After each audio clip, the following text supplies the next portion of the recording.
Hello and welcome to this special nationwide programme from Kilmainham Jail.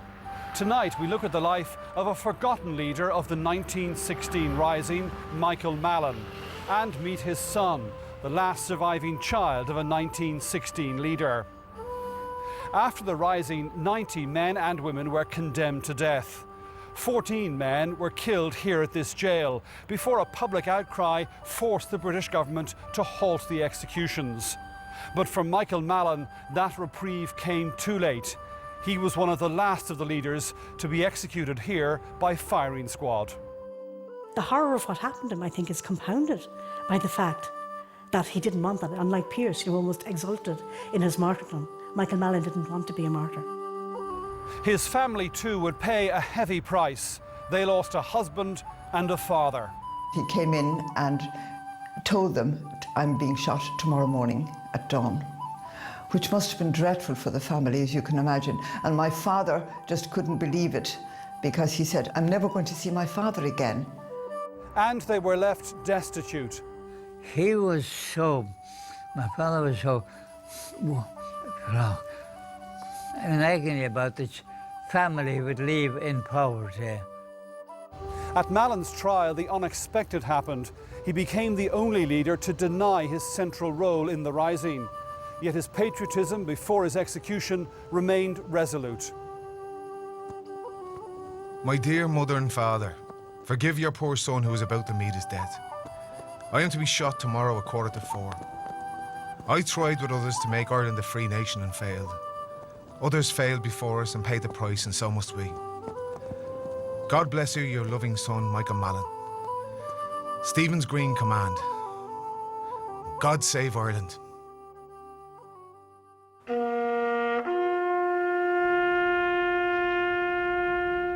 Although 16 men were executed, only the names of Pearse and Connolly have remained truly iconic. Others like Eamon Cant, Edward Daly and Michael O'Hanrahan also paid with their lives. But their names have faded into history. Some historians say this is because the story of the 1916 Rising had to be reshaped and retold to be more accessible.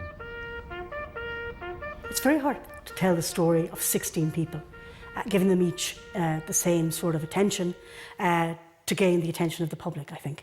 So the 16 leaders of 1916, that soon became the 7 signatories.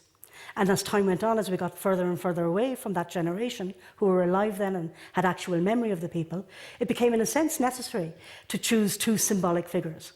And they became preeminent. And those figures were Pearse, who was the nationalist, romantic, poet figure, the idealist, the cultural nationalist, and then Connolly, of course, who was the revolutionary, radical socialist who married to socialism with radical republicanism. Behind the shadows of Connolly and Pearse, there's a forgotten cohort of the 1916 Rising, and included in that is Michael Mallin. These are the figures who saw their sacrifices equal in May of 1916 when they faced the firing squad, but their families saw their roles gradually, not being airbrushed out of history, but just fading to the background. The story of Michael Mallin, one of those eclipsed in the telling of the Rising, is one of ultimate sacrifice. He would lead the Battle of St. Stephen's Green, commanding a battalion of the Citizen Army. But at his court-martial, he would deny that leadership in a desperate attempt to avoid the firing squad and protect his young family from a life of destitution. So, how did this reluctant leader emerge as a key figure in 1916? Michael Mallin was born in poverty in Dublin's inner city in the 1870s. He was one of 11 children, 6 of whom survived into adulthood. Like some of his mother's family, he joined the British Army. He was 14 years of age and, like many others of his generation, in desperate need of a livelihood. He was a talented young musician and deeply religious. He enlisted as a drummer boy, and after 6 years based in England, he was deployed to India. Shortly before he embarked for India, Mallin returned from England and had a chance meeting with Agnes Hickey, the daughter of a Fenian activist. Despite his being in the British Army and therefore an unwelcome suitor, the young soldier persisted, and a long courtship involving hundreds of letters from India began. They didn't really know each other, but it was through the correspondence that they began to know each other. And as the letters went on, they obviously became more and more affectionate. And you could see how much in love he was with Agnes. In his writings, he yearns not just for his fiancée, but for Ireland. Now, my darling, you must send me your photo. I wish so much to see your dear face. You must indeed send it to me at once. In fact, I shall have to give you a good talking to. Write by return of post and let me know all the news. I will now draw to a close. I remain yours with ever fond and true love, Mike. This letter here, dated the 4th of the 1st, 1899, shows how passionate he was about Agnes. I will never see a girl as good or as nice as you, and it is my wish night and day to be with you, and I'm looking forward to the day when I will get the 1,000 kisses you have promised to me. I feel so lonely out here, dear, so far from poor Ireland and all I love. But I have not very long to do now, and yet it seems such a long time to wait. He had a most unusual career or life. He comes from a family which has a long background in the British Army. He's musical in the British Army. It's doubtful if he ever fired a gun in the British Army. His experience in India formed a social conscience that led him to sympathise more with local people than with the British Army. This conscience would become a strong influence on his son, Joseph Mallin, who lives in Hong Kong, where he's been a Jesuit priest for more than 60 years. At 102 years old, he is the last surviving child of a 1916 leader. It was an India turn, really, because he has it down his letter. I wish I were on the other side, he said. If I weren't in the army, I'd be on the other side. He became radicalised there in the service of the British Empire. And indeed in a letter home he said, "Oh, I wish I were doing this for Éireann, not fighting these poor people." He develops I would say, a hatred for British militarism in India, because he sees what's happening, but he sees the way natives are treated. He sees the way that rebellions or half rebellions or protests are crushed, and he develops despite the fact that he had many of his elders in the family were British Army people, he develops disdain for what he sees as British militarism. Mallin would later liken the treatment of Indians by the British Army to that of Dublin workers by their employers before and during the 1913 lockout. I mean, they used their wealth purely to make themselves wealthy. You had to do something about the social side, not just the political. But to do the social side, you'd have to be prolific in some way, have to some power. After 8 years in India, Mallin left the army and returned to Ireland to marry Agnes Hickey. They married in Chapelizod Church and set up home in Meath Street in the Liberties. When he came back down to Ireland, he earned his living as a silk weaver, then became very involved in trade unionism. An involvement in trade union protests brought him into contact with James Connolly. As a former soldier and one of a few with any military experience, he was chosen by Connolly to become second in command of the Irish Citizen Army. James Connolly, in a sense, picks him up in a way during the 13 labour disputes, and in 14, I think, makes him the officer in charge in many ways, the training officer of the Citizen Army. So he is quite prominent on the labour side, which is a minority side, of course, of the Republican movement. Justice for other people, justice for people. He felt people weren't being treated properly. It started at the time of the lockout, you know, and he became very involved then because he wanted justice for workers, proper pay and that kind of thing. Exactly how the rebellion was planned is unclear, but we do know that Mallin had been heavily involved with Connolly in organising and training the Citizen Army. Connolly, as he knew of his involvement in the British Army, and he knew that he was a person who could bring people together. He knew how to drill, he knew how to handle men in that sense. So from an early stage in the Irish Citizen Army, he had an important role. This led to his fateful orders from Connolly to establish a garrison at St Stephen's Green on Easter Monday. Mallin had expected many more volunteers at St Stephen's Green, but due to the countermanding of the order for the insurrection by Owen McNeill, Mallin's force was much reduced. He found himself leading around 110 men and 10 women, among them Countess Constance Markievicz. Liam O'Brien and Harry Nichols were among those who turned out to fight. I hadn't been mobilised, you may remember. Oh, yes.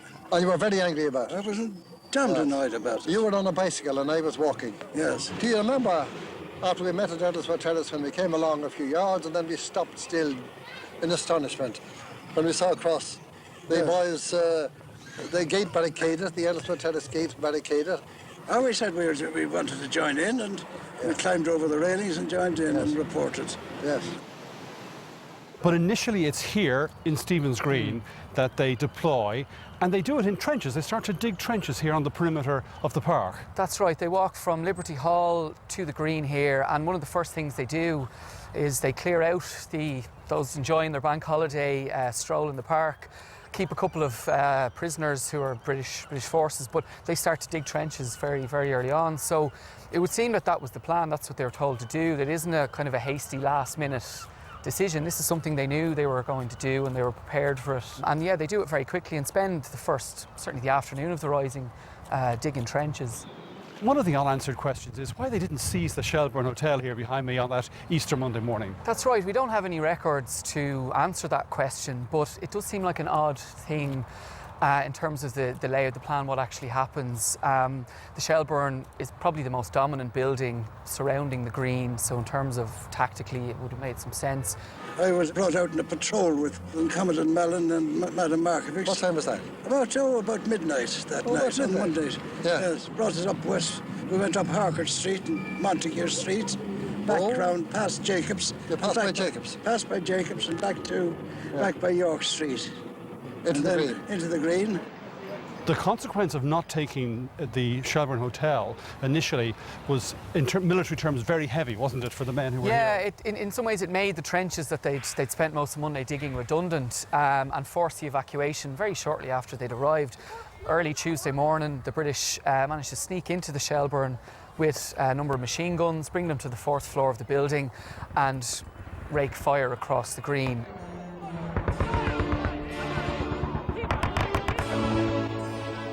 I got into a hole beside Jimmy O'Shea. He was a great favourite of mine. Big, fine lump of man, you know. No fear in him. When I got in beside him, he sat down and I fell asleep in the hole, see? And it was lovely and warm. And then the next thing I woke up when I heard the machine gun fire.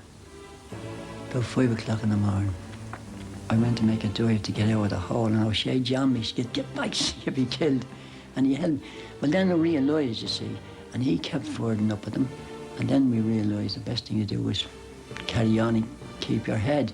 But only for him, I suppose, that he jumped up and run away, you know. What happened was that, he went into the Green and began digging trenches. That's no use. A clown can see that makes no sense. So Stephen's Green went to trenches and they're firing at you from the Shelbourne, or they're firing at you from buildings around the place. It's an impossible position to defend. Why did they not take the Shelbourne Hotel, for example? James Connolly's men and the ICA had actually on a route march on St Patrick's Day when the volunteers and the Citizen Army went out practising basically for the rebellion. Connolly was said to have said to his men, "There's the Shelbourne Hotel, boys, that'll make a great garrison. Plenty of beds there, plenty of food there." So why didn't they take it during the week? And the answer was only half the volunteers that they expected to come out on the streets came out on the streets due to the countermanding order. So they didn't have enough people. So whatever the original plans might have been, they didn't have enough troops to execute that properly. And therefore they had this crazy idea that they were going to dig trenches and hold on there.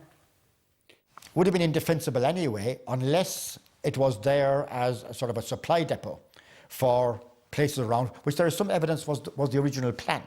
He was blamed, of course, for the tactics used, but I think that's been righted because he had to fit in with the other tactics, which was to have the Stephen's Green as a place that all converge on to get armed there. So you must hold that. But then it would appear that he didn't have the mental flexibility to change from the envisaged use of the green to a more realistic use of it, which would raise questions about his military capacity. I mean, he was saying that he was in the army. Yes, he was in the army, but as a drummer boy is different from actually having to think about tactics and coping with the enemy. Mallin's tactics in St. Stephen's Green led to a rapid retreat out of the Green and into the College of Surgeons. So they would have come under very intense machine gun fire then at that stage. That period just before the evacuation is going to be particularly intense in terms of combat. These are young, fairly inexperienced men and women, and suddenly they've come under a barrage of, as you say, machine gun fire. And the accounts certainly give an impression of sort of panic and the franticness of it, bullets bouncing off railings and streets and pavements around people. So you can imagine a particularly short but fairly intense and fairly dramatic moment. But at the same time, the evacuation seems to be remarkably orderly given those kind of fairly frantic circumstances. We got orders to retreat. The Countess was wonderful. She was going around, you know, crawling along and giving us orders what to do. Get back, she says. So we got all orders to retreat back and retreated back along. Keep close to the railings as you can because of the fact that, well, you had a better chance of all the bars save a bullet, you know. So it was agreed to evacuate. They were going over in bunches, you see. I understand there was men already out there taking over the College of Surgeons before this thing happened. Having abandoned St. Stephen's Green, the Royal College of Surgeons became Mallin's alternative garrison. So, Maeve, they would have come through this door on that Monday afternoon, just a small group initially, isn't that right? Yeah, it was. It was Countess Markovich, Frank Robbins, and there was maybe 3 or 4 others that came through the front door. But what happened was there was the college porter, a man called James Duncan, lived on site with his wife and his child. And the registrar of the college had rung and told him to lock all the doors because there was a rebellion happening literally on their doorstep. But a professor that lived around on York Street, a man called John Freeman Knott, decided that he wanted to come in and do his daily research. So he came around and knocked on the door, and the college porter opened the door and said to him quite nicely that it was closed and that he would have to go on home. But as he did this, Markovich, Robbins and the few other rebels that were coming over from the Green seized on that opportunity and came in the front door. They would have wanted to take this building because it would have been a very strategic building to take on the Green, but this was going to be one of many that they take. But due to lack of numbers, the Irish Volunteers countermand meant that they didn't turn up for the rebellion, and it meant then that they weren't able to take everything, but they took this one. So this is the boardroom. Yeah, this is the room that they would have come into. And here we have a reminder of that time. This is a bullet hole that would have come from outside, probably from the Shelburne, where they had a machine gun trained on the front of the college. It would have come through the windows, and this is the mark it made. And the other thing that would have been there on that occasion, on that day, was a portrait of Queen Victoria. Yeah, we had a life-size portrait of Queen Victoria here, so you can imagine how big it was. And at the time, a younger member of the garrison, we think around 14 or 15 years old, decided that he wanted to make pooties for the rest of the garrison. Now, pooties are when you get a thick material and wrap it from your knee down to your ankle. It would have been a thing that you would wear in the trenches in World War I. So he pulled up a table, put on a chair, and stood up and he slashed the Queen Victoria painting. This would probably have been the most symbolic damage that was done to the college. Commandant Mallin was not very impressed with it, and he actually wanted and threatened to shoot the child for doing it, because that kind of act of vandalism would weaken the rebels' cause within the college, and that's not what Mallin would have wanted. The thing that I most vividly remember about the building itself was the long hall, the main hall of the College of Surgeons, and all our men, all the citizen army men stretched along there, lying on their backs with their rifles beside them, with their hands under their heads. A fine crowd, a grand crowd of lads they were. And suddenly one started singing, and after the whole of them took up and sang "Wrap the Green Flag Round" there. It was quite moving there in that particular moment and that particular spot. So maybe if we'd come in here Easter week 1916, what scene would have confronted us? Well, it would have been one of chaos and mess, really, because this is the room that the men of the garrison slept in.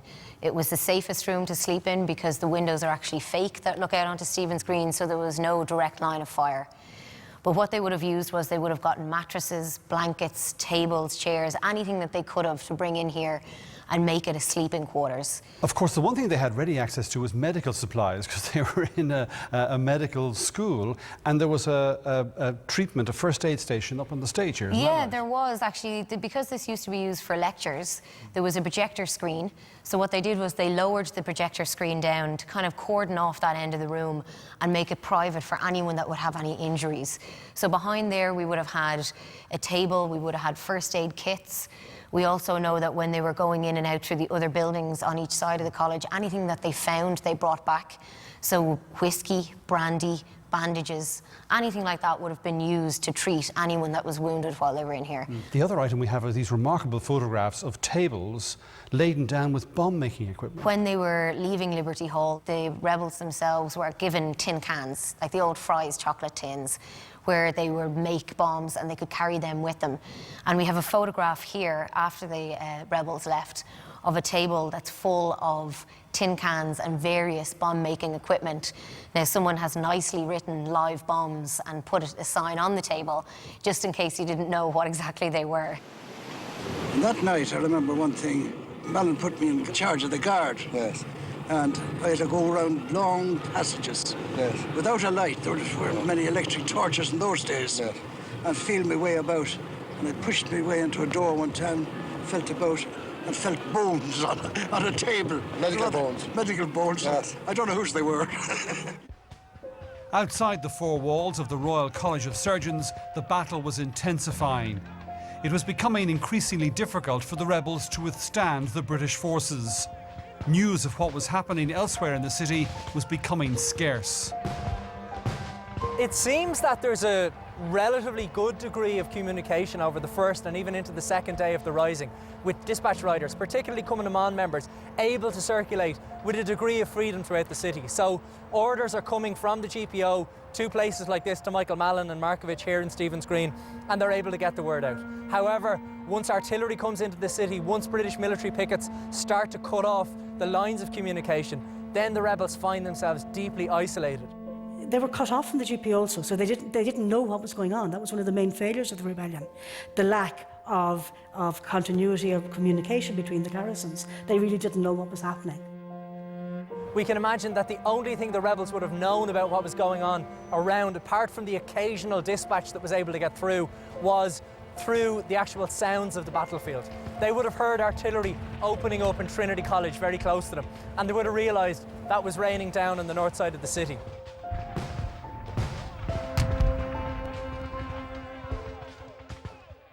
One of the people caught up in the battle was Kildare man Captain Harry de Courcy Wheeler. A reserve officer in the British Army, he was based at the Curragh before he was dispatched to Dublin. On Thursday evening, about 10:30 in the evening, a message came through that General Lowe required him up in Dublin. So he immediately got his kit ready, borrowed a revolver, tuned up his car, packed everything up, and it was exactly midnight as he passed the water tower. He arrived at 2:30 in the morning and it was chaotic. The telephone was ringing madly. When he got in, he was told to man the telephone. Then 10:30 the next morning, a message came through that there was a nurse out with a white flag signalling that there was something required. So General Lowe turned to him and said, "Wheeler, come on into the car." General Lowe and Captain de Courcy Wheeler made their way to Moore Street, where the rebels had retreated from the now burning GPO. So they got there and there was a little toing and froing. The message came out from Nurse O'Farrell that they wanted conditions for the surrender. And General Lowe sent her back and said no conditions.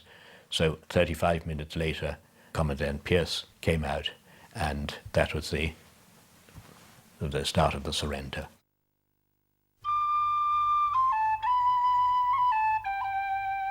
At 2:30 p.m, Commandant General Pearce, Commander-in-Chief, surrendered to General Lowe, accompanied by myself and his aide-de-camp at the junction of Moore Street and Great Britain Street, and handed over his arms and military equipment.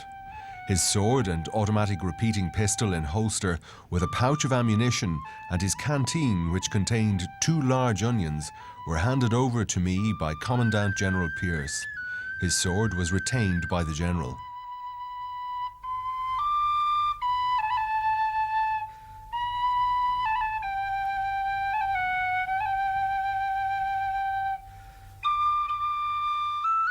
After taking Pearce's surrender, de Courcy Wheeler was later sent to the Royal College of Surgeons with nurse Elizabeth O'Farrell to secure the surrender of the last garrison, 6 days after the rising began. They first tried to get up to the College of Surgeons. They couldn't get through because of the firing. Grandfather told Nurse O'Farrell to get out of the car. He was unarmed and she had a nurse's apron, a white apron, attached to a pole. So he told her to get out of the car and walk up and present the document to them in the College of Surgeons. These were the written instructions from Wheeler to Mallin. To Commandant College of Surgeons, the bearer of flag of truce is authorised to instruct you to leave down your arms in front hall of college and march out in single file and form up in front of the college. The idea that they would simply hand over their arms and surrender was something that genuinely was not contemplated by figures as senior as Mallin and certainly his officers and men in the garrisons. So when they got the word eventually from Elizabeth O'Farrell that Pearce and Connolly had both surrendered, they were very taken aback.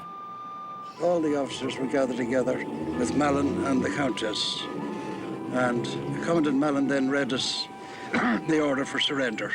Yeah. And some people said they shouldn't obey it, but he said it's been countersigned also by Connolly, by James Connolly. But he said some of us, he said, will certainly be executed, myself and other leaders. Yeah. So I had to go back then and bring the men in and tell them they were to surrender. Yes. We know from witness statements that Mallin was very upset. There had been rumours going on for the whole week that the rebel had been successful. They had taken various buildings around Dublin. So when the surrender actually arrived, they didn't believe it, really, to be honest. There is some, negative reaction to the surrender, and there are members of the garrison who want to disobey it and want to keep going. And his point is, well, we're soldiers, we obey the orders of our superiors. He knew that some of them were ready to rise up and depose him. And he always said, as soldiers, as part of an army, we must stay together on this. He'd come through so many dangers, I suppose he hoped. And since he was ascended as an army, well, Connolly was the top of it, and he should act as a soldier would act. And he was take his orders from Connolly.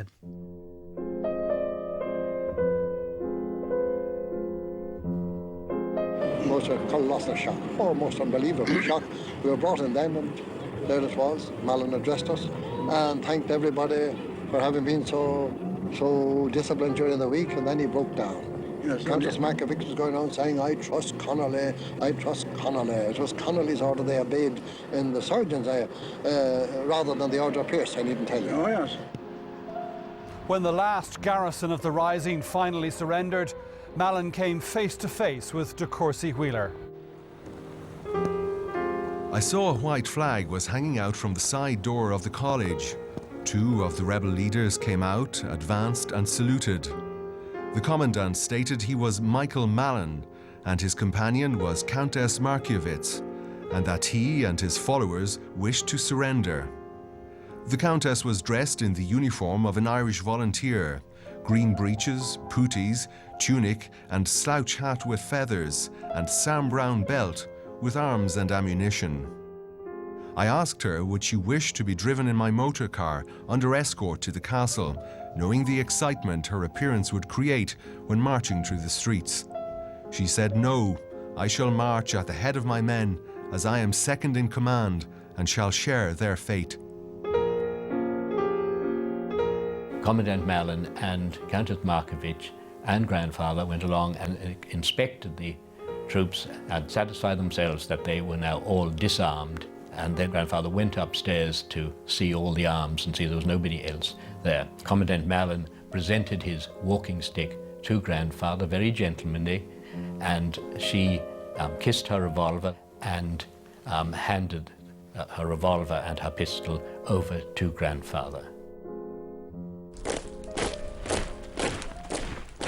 And after that, we marched out among the soldiers and went off down Grafton Street, up Dame Street, and we wound up finally, after an hour's delay in Dublin Castle Yard, we wound up then in Richmond Barracks out in Inchicore. Richmond Barracks became the main detention centre for the insurgents. The ordinary rebels are separated from the ringleaders, and this is done through intelligence. A lot of rebels are actually identified due to what they did prior to the rising rather than what they did during the rising. They're also keen to get those people who commanded sites of particular slaughter or infamy during the rising. Secret military courts were held at Richmond Barracks. They were short hearings with no legal representation. Of the 180, 190 trials that are conducted, 90 death sentences are handed out. At his trial, Michael Mallin tried to avoid that death sentence. He completely denied his role as a leader of a garrison. I am a silk weaver by trade and have been employed by the Transport Union as band instructor. During my instruction of these bands, they became part of the Citizen Army, and from this I was asked to become a drill instructor. I had no commission whatsoever in the Citizen Army. I was never taken into the confidence of James Connolly. I was under the impression we were going out for manoeuvres on Sunday, but something altered the arrangements and the manoeuvres were postponed till Monday. I had verbal instructions from James Connolly to take 36 men to St Stephen's Green and to report to the volunteer officer there. Shortly after my arrival at St Stephen's Green, the firing started and Countess Markovich ordered me to take command of the men I had been so long associated with. I felt I could not leave them, and from that time on, I joined the rebellion. In his trial, he tries to evade responsibility for being in charge in Stephen's Green.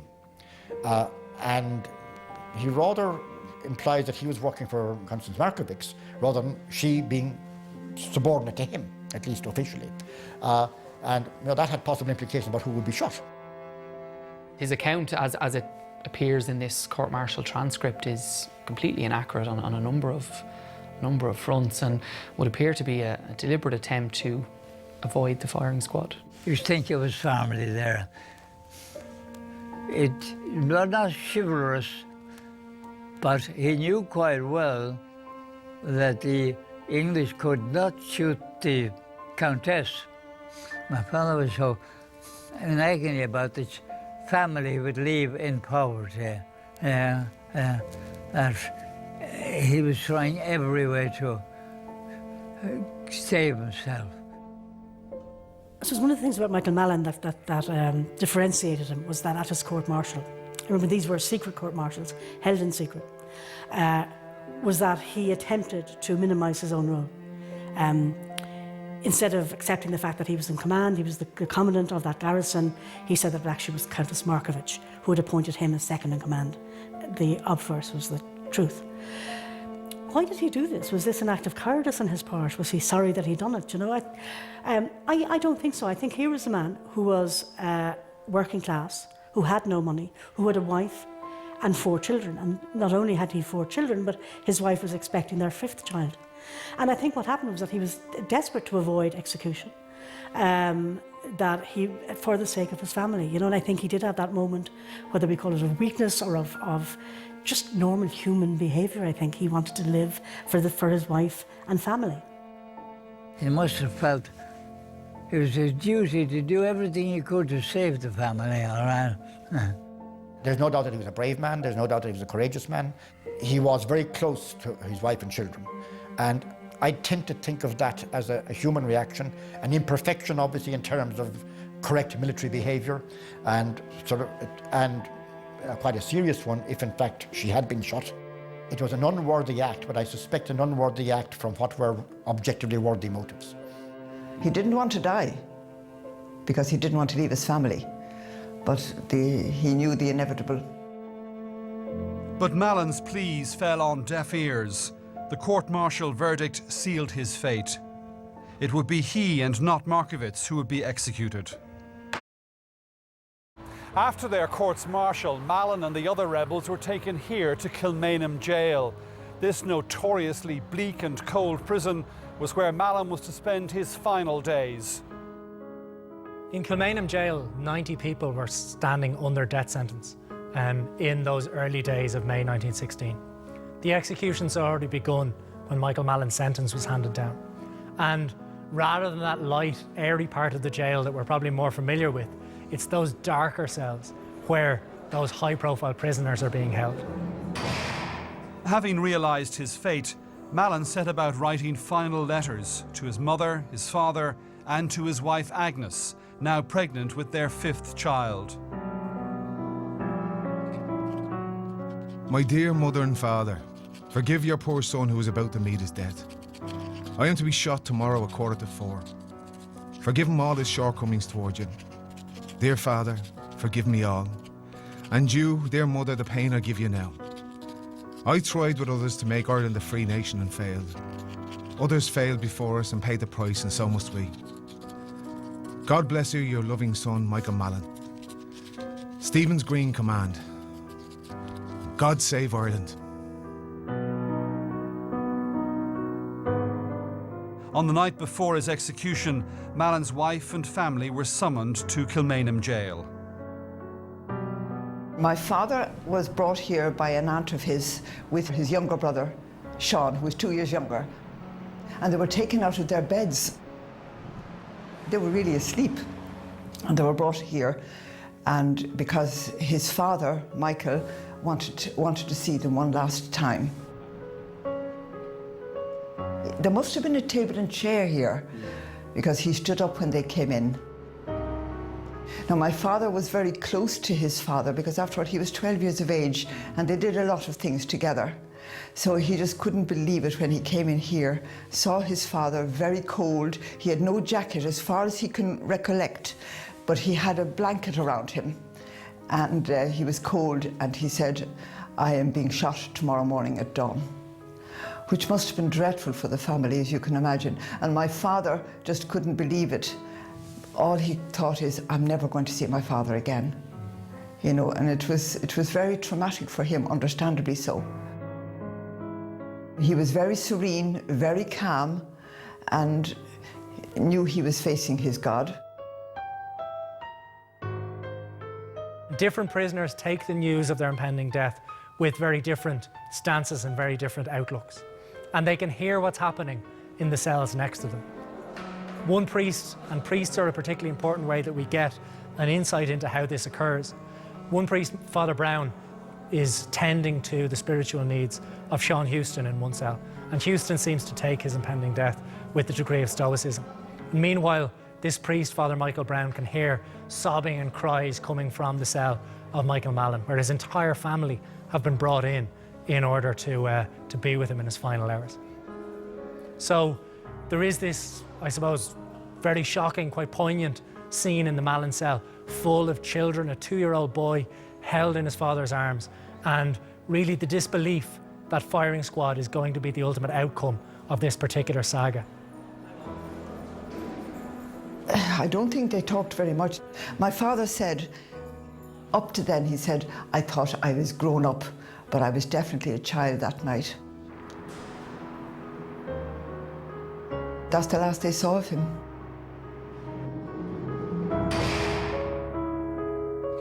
My darling wife, pulse of my heart. This is the end of all things earthly. I'm prepared, but, oh my darling, if only you and the little ones were coming too. We could all reach heaven together. My heartstrings are torn to pieces when I think of you and them. Oh, little Joseph, my little man, my little man. Wife, dear wife, I cannot keep the tears back when I think of him. He will rest in my arms no more. Joseph, my little man, be a priest if you can. My wife, my darling, remember me. God bless and protect you and our children. I must now prepare. These last few hours must be spent with God alone. Your loving husband, Michael Mallin. I enclose the buttons off my sleeve and keep them in memory of me. Mike. It's an extremely powerful letter, yes. And every time I read it, I cry, actually, because it must have been extremely difficult to write and very difficult for the family to read. It's one of the most striking pieces of writing to actually emerge directly out of the Easter Rising. It really is a stream of consciousness work. It's an outpouring of all sorts of emotions that conflict and change as he goes. It's a man writing, knowing that he's about to face the firing squad in a few hours. He makes a number of remarkable requests in the letter as well, which make it really stand out. He asks his wife not to marry again. He actually asks his young son Joseph to become a priest and his young daughter to become a nun, which is both a reflection of his very devout Catholicism, but also in some ways an attempt to control the lives of his children from beyond the grave. But when it came to it, and when he was there faced with this court-martial, faced with leaving his wife and his children destitute, he went to his death very bravely.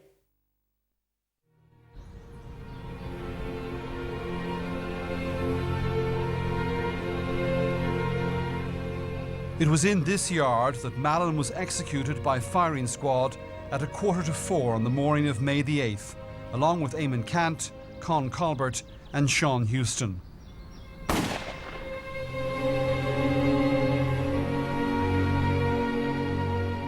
Newly widowed and traumatised by her husband's execution, life was about to become even harder for Agnes Mallin and her children. There was a desperate shortage of money and lingering public hostility towards those who had taken part in the rising. It was there all the time. We were left in absolute poverty pretty well. And that was very hard on her, but she was a wonderful manager in that sense. Look after it. But it was very terribly hard struggle. When my grandmother, Agnes, when she went into the Coombe to have her daughter, there were protests outside. Because of who she was? Yes. Michael Mallin's widow? Yes, exactly. That seems extraordinary. It does seem extraordinary, yes. This is 3 months or so after the Rising, and people are there outside protesting, people who were hostile to the Rising. So they face some hostility in that sense, certainly. When my sister was born, and when there was a bit of a demonstration down in the hospital before, against us, all right. We weren't really popular, though. These are the days of what we call the separatist women. The family's pain was further compounded by the state's refusal to recognise Mallin's sacrifice as equal to that of the 7 signatories of the proclamation. Only the families of signatories were given a full pension. So they doubled the pensions from £90 per annum to £180 for the widows of the signatories. But Agnes Mallin wasn't entitled to that. The bigger pension was to the signatories of the declaration, Her husband hadn't signed the proclamation, so she got less. And she appealed that at one stage, She did. Didn't she? She did. wrote, and there's a letter which is She did. there showing her appeal, and it was rejected. It was rejected. Even though Michael Mallin was one of those who'd been Yes, executed. but he wasn't one of the signatories. The letter, appealing for equal recognition for her husband's involvement in the Rising, was written from Agnes's sickbed. She suffered from tuberculosis in the years after Mallin's death.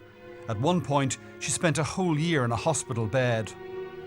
As to her own health, she was very good at the beginning. Now, she had to be hospitalised for a good while after that. My darling son Joseph, God forgive me, I'm beginning to feel very depressed today. My back is not so well. I feel the bone funny. It might be all right, still I feel fear. Now, my dear son, if anything happens that I do not return home to you, my darling son, please comfort my darling Muddy. I want to stay with you, my poor darlings. God will watch over and protect you all. Joseph, dear, enter next September 1932. God forbid you would lose your vocation. Pray for me always, my loved son, Mother. And I heard the surgeon say that he held this as a direct result of the shock of 16.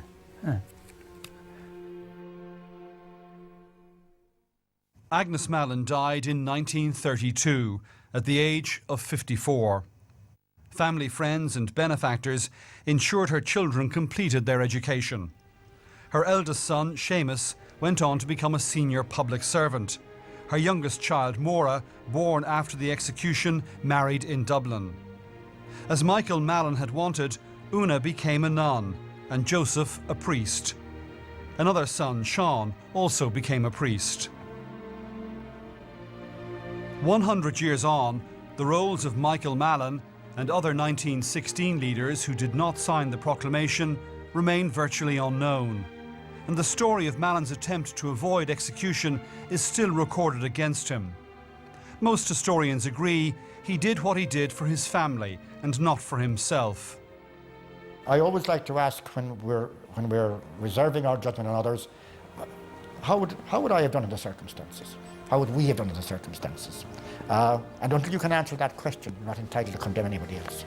For now, the last living child of a 1916 leader insists their sacrifice cannot be forgotten. We should remember that, because if some people are ready to give away everything for him, then it's not right for him to be forgotten.